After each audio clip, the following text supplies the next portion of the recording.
So thank you so much for being here with me today. I'm very Pleasure. excited to be talking to you.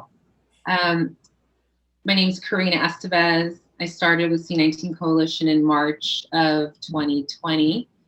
And unbelievable how it's already been a year almost uh, since we've Yeah. been dealing with the pandemic.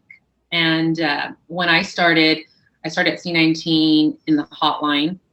So I was taking in all the initial calls, and I got to see firsthand what was happening with the community that was calling, the Hmm. shortage of PPE, the desperation in everyone's voices, nurses just trying to do everything they could to get PPE in their hands. And with that, I could also identify, because I think a lot of us were very stressed at the time Yeah. with the pandemic, and then to hear the nurses talk about how there was a shortage of PPE, and to also hear the mental breakdown of how um, they were unable to cope with the just how unprepared their Hmm. hospitals were for something like this to occur. And so that's when we started to incorporate the mental health department at C19 Coalition and started providing resources to the community. And one of my colleagues came to me and she said, I have this doctor I want you to talk to. And he says, Dr. Moyo, and he's just wonderful. And he started this organization called Wealthy. And so my colleague Ashley said, you need to talk to him. And we got on the phone, as you know, and I was thrilled to learn about what you were doing. And it's been some time now, but I'd love to for our viewers to learn about Wealthy and for you to share with us where you're at now. Absolutely. And foremost, please, introduce yourself to us Yeah. and hear about you and what got you started and when you're founded. Yeah. Before I hop into that, I want to say actually thank you to the people like you who did volunteer. Kind of, we're almost coming up on a year when this really sort of hit our Yeah. shores and really affected our life here in the U.S. And Yeah. as a healthcare worker in the hospital, alongside those Hmm. nurses, and to be frank, all kudos and thanks, and I'll bow down to the nurses because they're you know at the front lines with us, and perhaps even more so in their own little way, especially the ICU nurses. And that lack of PPE that we had was so distressing, um, because you're in the rooms, and you're dealing with this, and there's a lack of knowledge, just such a profound lack of knowledge, and then the basic protection that we rely on, Hmm. because as healthcare workers, there's a lot that we see and we risk, outside of COVID-19 when it comes to infectious diseases, that we've Yeah. traditionally become very comfortable with because we trust in the system and trust in the protection. So when that trust was eroded and we didn't know where we would be getting N95 masks from, leave alone some hospitals were reusing surgical masks, it was just really tough. So to Yeah. C19 and other organizations that have been working hard to get healthcare workers PPE, thank you very much. But Mhm. yeah, I guess a little bit about me, and you mentioned Wealthy and sort of what we're working on. So, as you mentioned, I'm a physician. I work in San Diego, internal medicine trained. I did my training out at Johns Hopkins, and I've been out in San Diego for about 5 years. And the important through line for me through my career has really been working with underserved communities. Now, I'm wearing my Michigan State apparel, but I did my medical school at College of Human Medicine at Michigan State University. And while I was there, I was part of a program called Leadership in Medicine for the Underserved. And that program really set the foundation for what Wealthy is about, which is working Okay. with underserved communities, working with communities of color, Yeah. bringing resources to those communities that they need, right? Doing the health needs assessments and really delivering on the resources that will Yeah. help lift those communities up, lift the individuals up. And really, it's all about health equity. And so, since I've been out here in San Diego, I've just been thinking about that. I did some work when I was in Baltimore at the Zeta Healthy Aging Partnership. This is a little certificate of participation they gave me, and I keep it up on my wall to remind me like that's what it's all about. And Beautiful. I when I came to San Diego, it was how can I emulate that work that Hmm. I started in Baltimore, got the foundation when I was in Michigan. How could I bring that to San Diego and the community? And Hmm. how can I do it in a way that was authentic to who I am? You can't Right. see it, but if I turned this computer Hmm. around, I have my music studio over there. I have cameras in the room. So I love multimedia and I love communication. Hmm. And so Wealthy really came about as an idea to use multimedia, to use Hmm. digital networks and social networks to really Yeah. empower communities, right? How can we better connect communities online in and around health and start that Mhm. conversation? So prior to the pandemic, which feels like forever ago to say that, right? Yeah. We were focused on heart health. It's the number one killer in the world, number one in the US, and in communities and even within my family, this is Yeah. what's impacting and has been impacting Black and Brown communities for decades Hmm. now. Yeah. And so we were all about promoting heart health, preventing heart disease, and doing it through our platform. And when the pandemic hit, we really took a step back and said, what have we built? Who can it help, right? And we've Hmm. always built Wealthy to help the community leader, to help them Hmm. better connect with and care with for their community member. Um, and we realized that the communities that would be most in need would actually end up being schools, higher education, K through 12. And we really honed in on K through 12 to say the learning loss that these students are experiencing, the Hmm. mental health stress that is having on the students, but even the family Yeah. as a whole, as you Yeah. think about parents who can't go to work, Hmm. have been forced out of the workforce. I think something like 3 million women have had to leave the jobs that they were in to be able to provide childcare. So how do we better Yeah. support that family? Yeah. Really is what Wealthy is focusing on and bringing health equity, frankly, to that family as an essential unit of the community. So Hmm. Hmm. all that to say, what we're doing right now and what we've done with our platform is we took our energy and said, let's build a system and software that could help schools reopen. So we went and built a COVID-19 symptom screener, but Yeah. it's really about being more than software. We said, listen, this is I actually just started kind of like a video series called How Swiss Cheese Can Save Our Souls, because it really focuses in on the Swiss cheese model of like risk mitigation, right? COVID Hmm. isn't The response to COVID isn't about one thing. So it's not just about vaccines, not just about PPE. It's about those things mixed in with testing, mixed in with screening, Hmm. social distancing, hand washing, et cetera, et cetera. And so Yeah. what we were really trying to deliver is a platform that would allow any community to have each one of those slices. So, Okay. you know, symptom screening, as I mentioned, test and vaccine tracking, and then through our Yeah. partners, partnerships with like C19, Get Us PPE, Yeah. private companies such as Shore Solutions were able to provide schools with access to PPE, able to Hmm. provide them with access to testing, and then Right. really able to provide them also with access to health professionals that Yeah. can guide schools a little bit better in this time. So we're here as a guide, here as a friend, really to help schools reopen. But then looking past COVID-19, how can schools thrive when it comes to health, mental health, heart health, getting back to where we Yeah. started. Wonderful. Mhm. If there was a school right now, you mentioned how Wealthy is helping K through 12 students and schools reopen.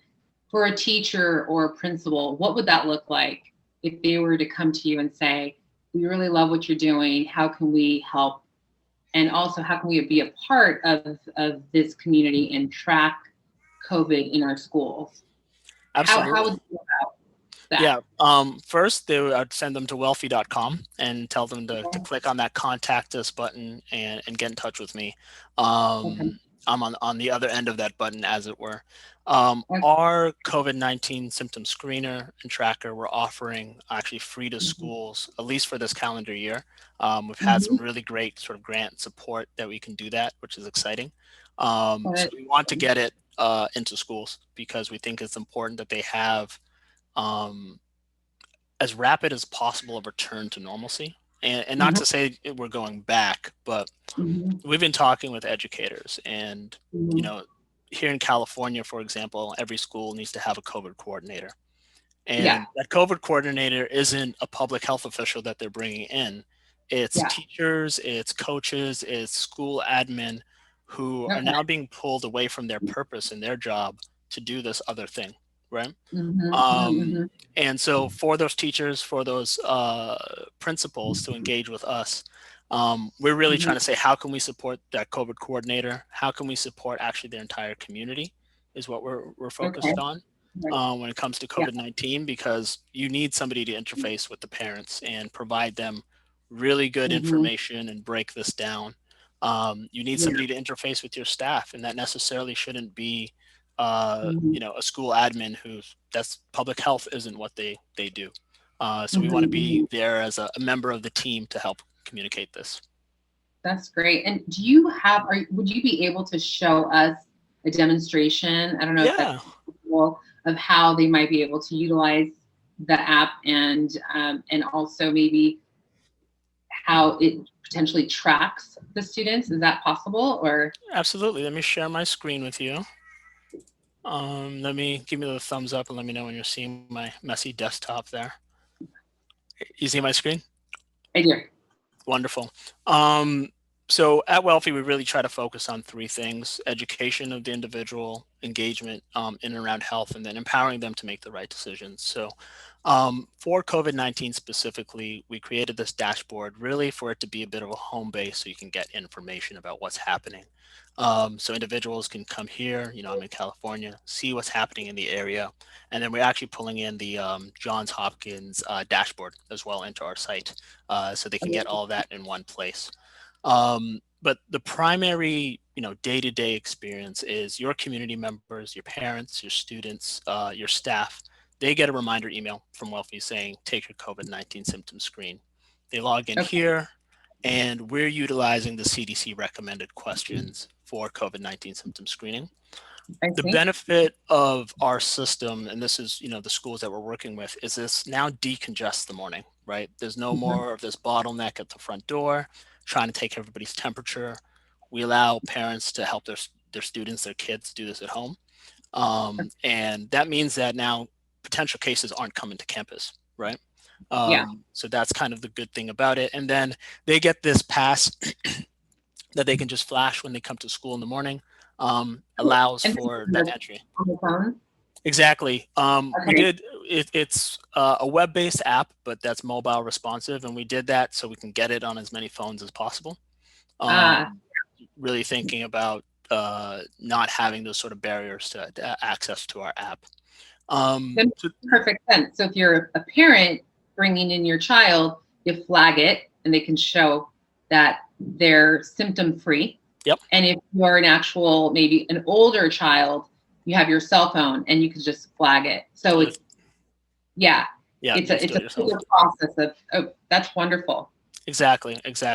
And I'll just quickly mention here, and I'll show you these a little later. We allow that parent, that staff member, whoever it might be, to also update their test results, update their vaccine status. Mhm. And I actually had my test most recently, so you could come in here, set the date of when that test was done, when it was reported Mhm. back. And it's been really great working with schools because they tell us, all of these things about how they want to utilize the system. Yeah. For example, when we created this test tracker, and I'll just click through here as I'm chatting, it was really important for schools to be able to track how long it was taking for them to get test results back. Mm. And so that's kind of why we've added sort of additional steps of being able to track the dates because schools need that sort of insight. And then from the community leader standpoint, so whether it's that COVID coordinator, your health and wellness coordinator, your school can Mhm. actually create multiple communities on Wealthy. So you can track the entire district, actually. You can track at a school level and get down to the classroom, perhaps even break it down to the football team, offense, defense, however you want to track the sub communities within your larger school community. I'll click into this one here. The highlights of this is that any community could have multiple administrators, so it's not all on one person's shoulders. Yeah. But the access to this screen is guarded. So it's very permission based, being that Mhm. if this is my community, I'm the only one who can see this screen. Yeah. I can have admin, I can add you as an admin, and then you'd be able to see it. But that's it. So it's not going to be accessible to other parents. It's not accessible to other teachers. Just a limited few to see this information. And so we allow schools to track really three main things right now, which is the screening status, the testing status of the child or the community member, and then also vaccine status, first dose, second dose, as schools and hopefully teachers are now getting vaccinated here in California at least, and I've heard or I know other states as well. Um, so those are the main things that we have on the app. The other sort of just additional features, and I'll be quick about this, is you can imagine there will be families, students who haven't taken their screen when they come in. Right. And our system, our software also actually enables that to happen on site and at that door.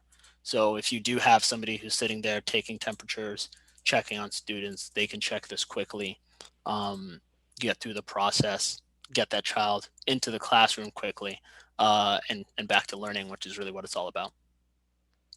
This is amazing. I mean, Thank really. you. I mean, Thank you. it's just so fantastic because you've done so much, first of all, and in a short amount of time. And I commend you for that, because I remember when we were talking early on and all the work you'd been doing, but also having to track COVID and just all the quick changes that are going on around us in real time, and what we are allowed to have information. In the vaccine, like, when was that going to happen? And everybody was on hold and panicking. So, I mean, I really commend you. I think it's amazing that you've come this far. And what with mental health now? Now we've seen the COVID piece to this, and now we know that a lot of families, a lot of kids have been home. There's been a lot going on at home, a lot of stress. A lot of communities of color, Latinx communities, Black communities, we're seeing that these kids have been in a home where there's substance abuse, there's physical abuse, there's domestic abuse, there's a lot going on. And it's really, really, it's heartbreaking. And what I really love to see that you also are tackling mental health through your program. And I'd love to hear more about that. Absolutely.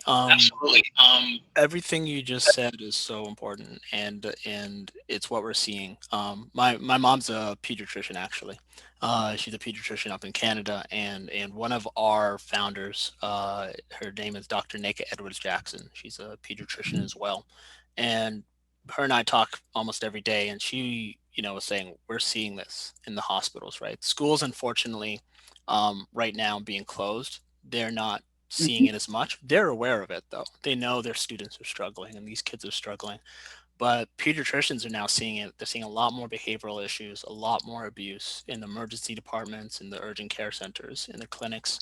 And it is heartbreaking. It is heartbreaking. Just the other day, last week, I was visiting one of our pilot partners here in San Diego, and there's scattered few students on campus, but just to see those empty classrooms is, literally brought tears to my eyes. Like, I was welling up, because I was just like, I remember high school, and like I remember how fun it was to just be around your friends and go through the day and all the ups and downs of high school and et cetera, et cetera. Yeah. But to have I think all of the stressors that kids have now, from social media and how that impacts their social connections, how that impacts their value of their self-worth, how they value and approach their bodies at such a critical time where your body's changing.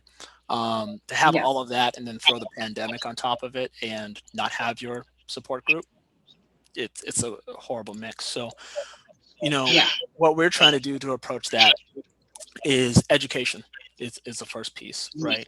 Talking about it out loud. I'm blessed with a wonderful wife. You and I were talking about her a little bit before, but aside from that, she's a clinical psychologist, and she brings that to us in and around mental health. I'm hearing a buzz here. Are you hearing that? Sorry, Um, I didn't know if my voice was coming in and out. It was no, probably just my I hear. headphones. Yeah, no, I Okay, hear you. Yeah, good. Sorry to pause there, but no, it's okay. yeah. So she's actually been kind of our point of the spear when it comes to mental health. She's been Yeah. writing a bunch of blogs and content, really preparing how we educate educators and then educate Mhm, families about what to look out for: anxiety, stress, depression, mhm, that kids are mhm. going to be facing right now due to COVID-19. But Yeah. ultimately, for us, as we think about whole school health and health of a school past COVID-19, mental health was there before. It was it was a epidemic in schools prior to COVID-19. It's going to be even more so now. Even more. And yeah, so we look to support schools with that, support the students and the families, with really a focus on social emotional learning and Yeah. how we can improve that for kids. I'm excited for that, and really looking forward to learning more about how that develops for you all. Just because I know there's such a need for programs like that to Yeah, be involved in schools and to get talking about these real issues, and for students to feel safe, to have a safe place where that they can part is talk. so key. Yeah. Yeah. That part is so key. Safety and then even just the sense of belonging, right? Like the school is this node, this hub in the community, right? That families connect to, and when you remove that connection, Hmm. I think a lot of students kind of feel afloat. Yeah. Um, and to be able to bring that back is important, and then be able to sort of fortify that with good mental health, and Yeah. access. That's the other piece: access to care and services that they might need. Um, Hmm. so, as an open call to any educators out there, you kind of asked what teachers and principals can do to engage. We want Hmm. to hear about what's happening in your schools. We're not interested in sort of developing services and our platform in a silo. We need to be Yeah. doing this hand in hand with educators and with students and their parents. So Mhm. we're really out here looking to engage in conversation about this with people.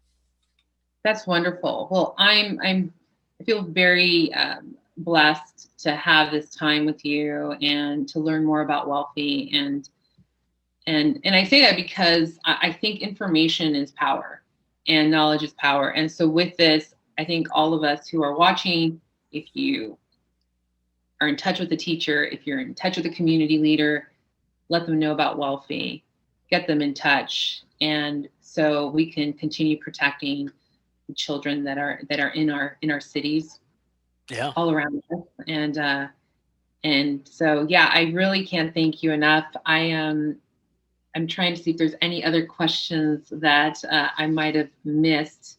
Um, but I think no, I think we're good. What if you could leave us with one thing, meaning in this journey of yours, what's one takeaway and that you think that's really impacted you this one year through the pandemic? And Ooh. what would you like to pass forward? Like, what's that thing that you really hope everyone that's watching and listening will do? Hmm. Um, I'm gonna split this up. What I hope everybody does is, and I'll start with the second part. What I hope everybody does is start to believe and stay the course. And what I mean by that is COVID fatigue is real, right? We're all tired of being indoors and being in the pandemic.